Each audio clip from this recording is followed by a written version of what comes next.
Hola y bienvenidos al podcast de Aprender Fotografía número 426. Hola, soy Fran Valverde y como siempre me acompaña Pera la Regular. Hola, ¿qué tal? Bueno, muy buenos. Menos los últimos programas. Efectivamente. Pero 4, 5 o 6. Bueno, ya está, se acabó la sequía del verano. Esto de las vacaciones. Sí, es que, a ver, yo al marchar fuera y eso lo teníamos muy complicado. Pudimos grabar bastantes antes de marchar. Luego vino un par de días, pero no pudimos quedar. No, sí, fue un poco lío. Así que nada, ya estamos aquí de vuelta. Y bueno, vamos a empezar con contenido. Con contenido me refiero no con vuestras preguntas y bueno, que ya generaremos con a base de programas y programas, ya verás cómo empezarán de nuevo a preguntarnos los oyentes. Y antes de empezar con el tema en profundidad de hoy, pues quería recordaros como siempre el aprenderfotografía.online, que es nuestra plataforma para que aprendáis fotografía de la manera más fácil y más rápida. ¿Qué ventajas tenemos en esta plataforma? Que está siempre disponible 24 horas al día, 365 días del año, que tenéis una tarifa plana con más de 300 clases, ya habrá 330, 340 clases de más de 100 horas de fotografía. Cada mes añadimos 2 nuevos cursos. El día 1 ha salido las novedades de Adobe Lightroom. Incluye tutoría y soporte de dudas individualizado.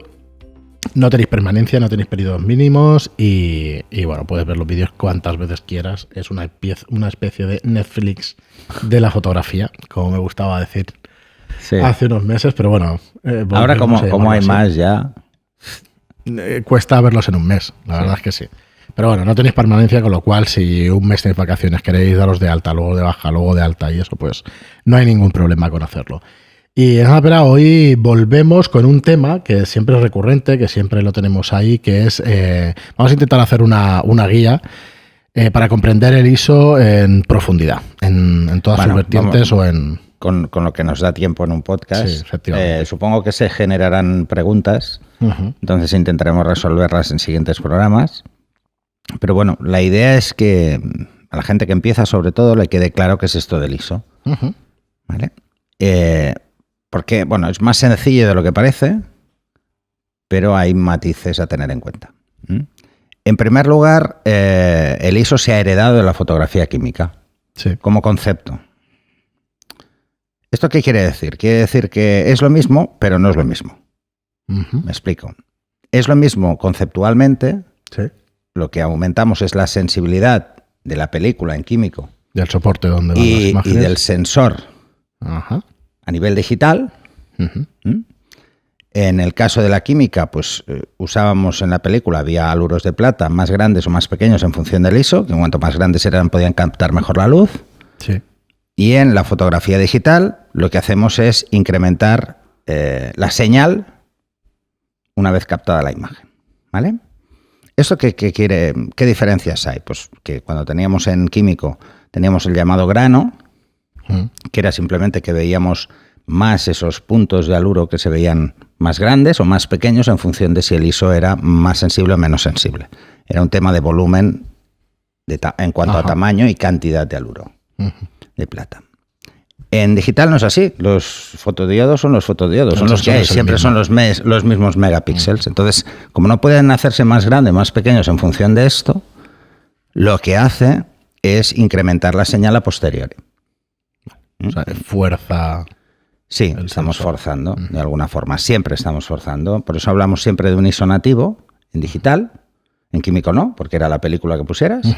En digital hablamos de un ISO nativo, que es el que el fabricante dice donde está el mejor nivel de ruido posible, ¿vale? Y a ese le llama ISO nativo, que suele ser entre 100 y 200. En las cámaras de 35 milímetros y en las cámaras de medio formato es otro. Antes era 50, ahora parece que más 100. Bueno, hay algunas que empezaban en 25, otras eran 50, otras 100, hay de todo. 25 también. Esto pasaba mucho con los CCD, ahora con los CMOS todas intentan estar en 100. ¿Vale? Ahora estas cámaras llevan sensores CMOS, antes llevaban CCD. Los CCD son mucho más eficaces, pero por ejemplo con el tema del ruido o con el tema de los ISOs más altos eran poco eficaces, consumían mucha energía y eran poco eficaces. Lo que te iba a decir, me parece que por un tema también de batería y eso consumían bastante. Consumían mucha energía. Los CCD consumen mucha más energía que los CMOS. Son más eficaces, pero las ventajas ya no compensa. No se compensan hoy en día, y menos con los sensores de tantos megapíxeles, ¿vale? Entonces, esta es la diferencia fundamental, que en un caso el soporte es de una determinada forma en químico y en otro lo que hacemos es a nivel digital jugamos con eso. Lo que hacemos es incrementar la señal. Y el incrementar la señal es incrementar el ruido, que no es lo mismo que el grano. El grano tiene un patrón muy irregular y el ruido se provoca siempre en las mismas situaciones. O sea, el grano lo veíamos en toda la fotografía y el ruido lo vemos mucho más en las zonas oscuras. Son las que tiende a sobreexponer para que se vean, ¿vale? Pues se nota más que se sobreexponen, por eso el ruido es más visible. Entonces, ¿para qué nos sirve? Pues, ¿para qué es importante tener claro el concepto del ISO? Es importante porque nos vamos a encontrar no solo con situaciones con poca luz, que parece que solo funcione para esto, pero no. El ISO funciona, es uno de los 3 valores fundamentales de la exposición. Tenemos la apertura, la obturación y el ISO. Eso es el triángulo de exposición que habréis oído seguro todos muchísimas veces. Entonces, lo estoy simplificando todo, ¿eh? Sí, que es claro. No, entonces, estos 3 valores son fundamentales para una exposición correcta. ¿Qué pasa entonces con el ISO? Pues el ISO no solo es, como decía, no solo nos permite jugar con poca luz, sino que además nos permite, con una luz normal, poder jugar con obturaciones más altas, a igual apertura, ¿vale? Entonces, esta es la ventaja fundamental. O sea, no es el hecho de vamos a jugar siempre con poca luz. No es la historia, ¿no? Además, si os fijáis que si jugáis con ISOs más altos con una buena luz, os daréis cuenta de que el ruido no se ve. Claro. Es muy poco visible porque la imagen está iluminada. Entonces, si la imagen está iluminada, el nivel de ruido es mucho menor. Claro, ventajas de esto de subir el ISO, pues el tener flashes un poco menos potentes que te pueden hacer llegar a iluminar bien una escena. Esto podría ser un caso, por ejemplo, si trabajamos en estudio, pero imaginaros el caso más habitual. Estáis en un estadio y queréis hacer fotos a alguien que corre, un corredor de 100 metros, corre Claro, muy va rápido, sí. Entonces necesitamos una obturación alta, pero en el estadio hay sombra. Necesitamos tener una buena obturación. Y probablemente ya estemos jugando con aperturas muy abiertas, 2.8, por ejemplo. Sí. Pues vamos a necesitar subir el ISO. Esto es así. O estamos en la calle y estamos en sombra y queremos algún motivo que se puede mover, pues vamos a tener que subir al menos un punto del ISO para poder doblar la obturación. Bueno, esto es cuando más deberíais entender que el concepto de ISO es más interesante. O, por ejemplo, estamos en interiores y vamos a utilizar un flash de zapata. Pues es mucho más interesante subir el ISO porque entonces nuestro flash va a llegar más lejos, va a iluminar más. Vamos a ver más la luz, más lejos. Llega a la misma, o sea, llega en función de la cantidad de potencia que le demos al flash y eso ¿en qué está condicionado? Pues evidentemente menos en la apertura, en todo lo demás. O sea, el diafragma y el ISO nos van a afectar. Claro. Entonces el flash llegará más lejos, iluminaremos mejor la zona y trabajaremos mejor. Antes esto en químico también pasaba, también era exactamente igual. Esto no ha cambiado, esto es lo mismo, ¿eh? Simplemente lo que se ha hecho es adaptar ese concepto al mundo digital con estas pequeñas variaciones que son el tema del grano versus el tema del ruido, ¿no? Por ese lado es sencillo, no tiene más historia. Y ya veis que no es esto. Entonces, ¿dónde estaría la frontera para trabajar con un ISO alto? ¿O cuándo el ISO puede significar un problema? Pues eso depende de cada cámara. Depende de cómo el fabricante haya gestionado esta capacidad de ampliar la señal. Esto ha evolucionado mucho. En las primeras cámaras digitales nos encontrábamos que con ISOs 400 ya empezábamos a ver un ruido feote.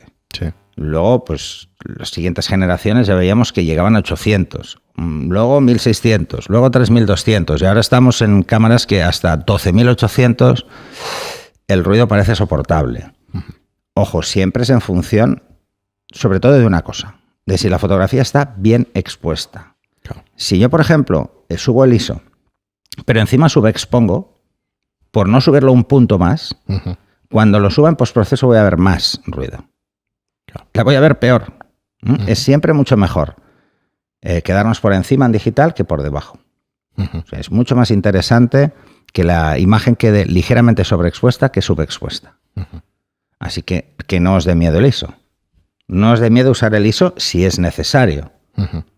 Pero pensar que si subimos un punto del ISO, un paso, y nos vamos, por ejemplo, de 800 a 1600, estemos seguros de si o podemos bajar la obturación y no pasa nada, ¿vale? Imaginaros que estáis haciendo fotos a cosas estáticas y estáis con una obturación de 400, pues podemos bajar a 200, no pasa nada. Entonces, en vez de 1600, pues dispararemos a 800. O sea, hay que intentar contener el ISO, pero sobre todo lo que hay que intentar siempre es buscar la exposición correcta.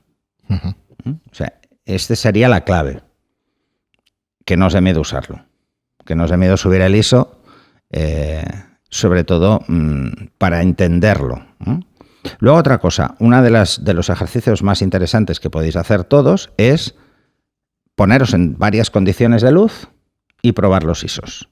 A ver, no vale esto de hacer un día una foto, pues voy a probarlo a 12.800, aquí, por ejemplo, en el estudio, que hay luz. Anda, no se ve el ruido.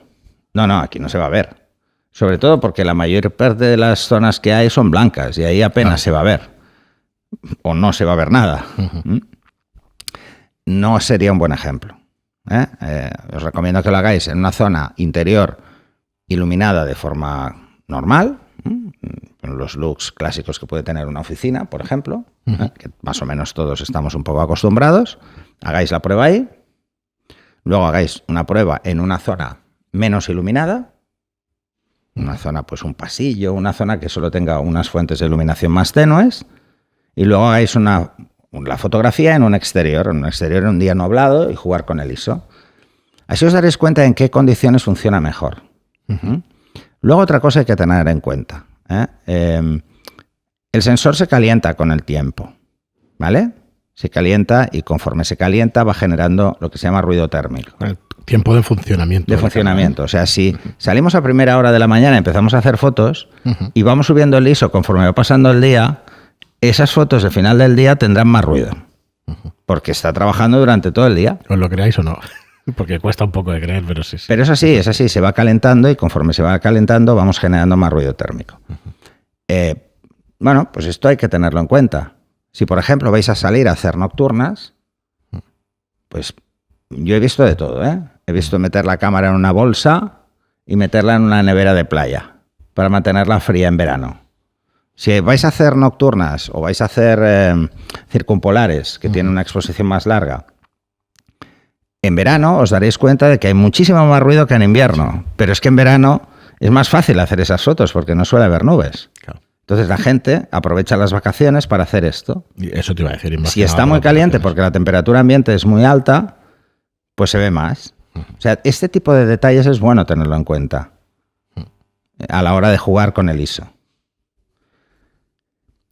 Bueno, los que hagan este tipo de fotografías dirán, bueno, es que yo trabajo con ISOs bajos. Bueno, pero incluso con esos ISOs se va a notar. Detalles como estos hay muchos, pero bueno, son fáciles de entender, hay mucha información al respecto, o sea que vais a encontrar mucho que probar.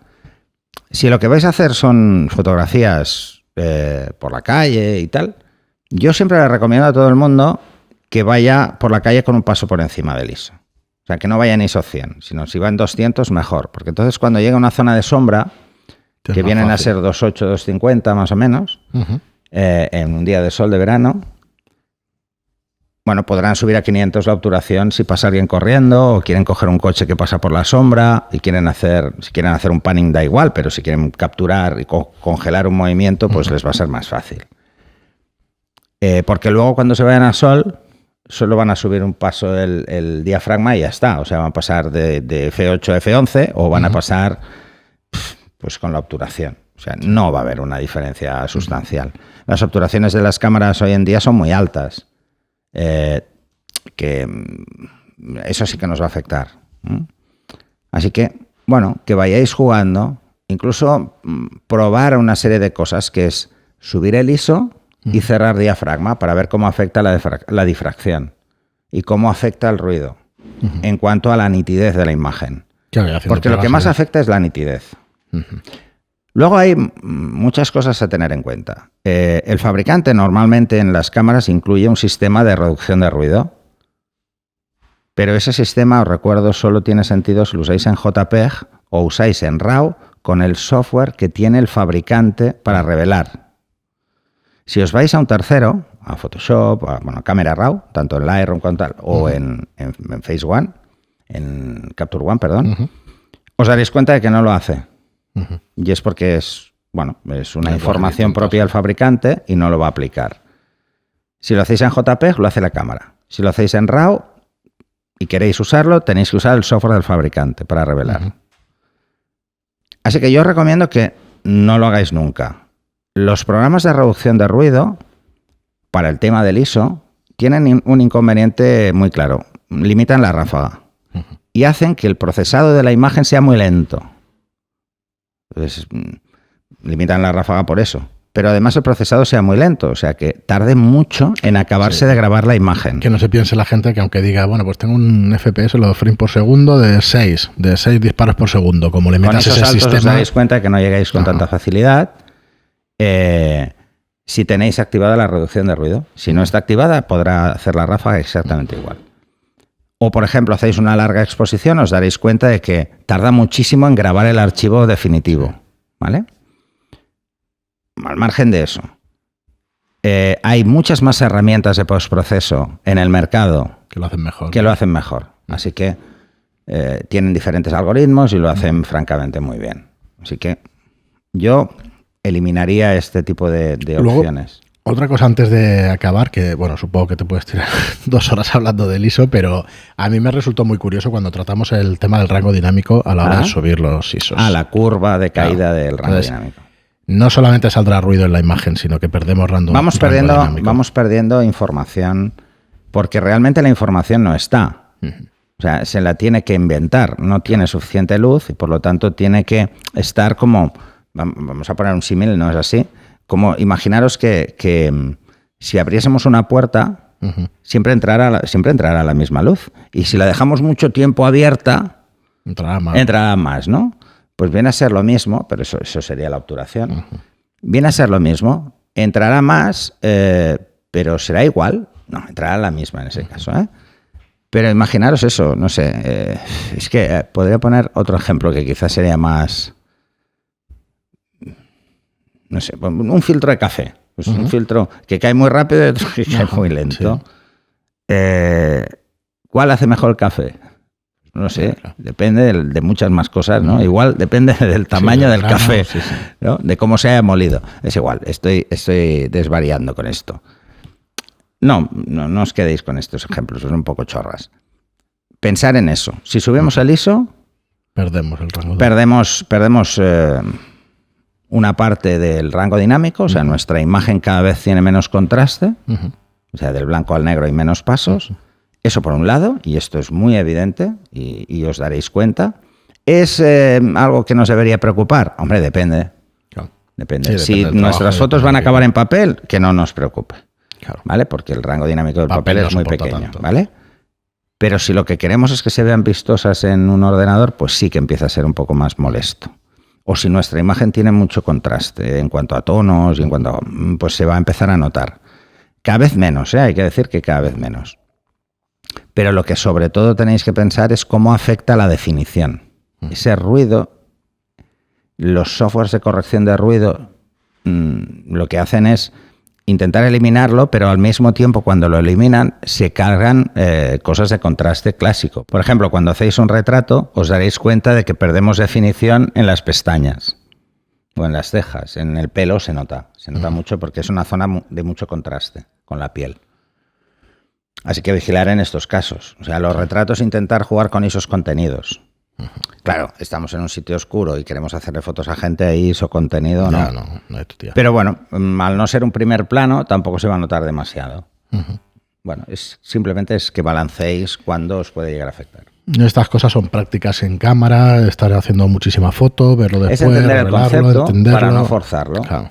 Y una vez se entiende, para no forzarlo, probar. Ir haciendo. ¿Vale? Ir probando. Porque cada cámara os va a dar un resultado diferente. Es lo que te iba a decir, ni siquiera el mismo modelo, pero bueno, el mismo modelo seguramente... El mismo modelo en teoría sí. Sí, lo tendrás igual, porque el sensor es el mismo, las condiciones son las mismas. Tal, en teoría, a veces hay revisiones, pero no. Y una pregunta antes de cerrar, Pera, que a ver si podemos hacer los programas un pelín más contenidos.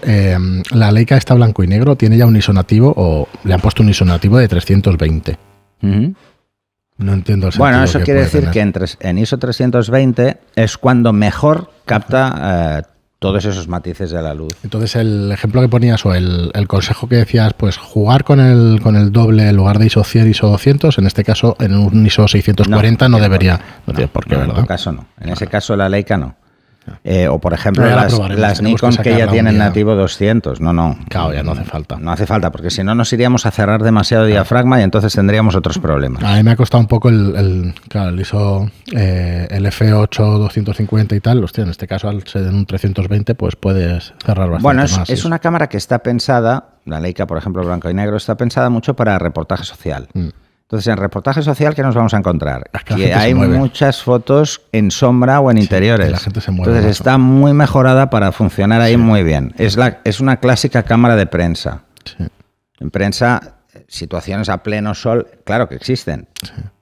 Pero no son tan frecuentes. Normalmente piensa el 50%, que la mayoría de fiestas donde van famosos y se quiere hacer prensa suelen ser por la tarde, noche.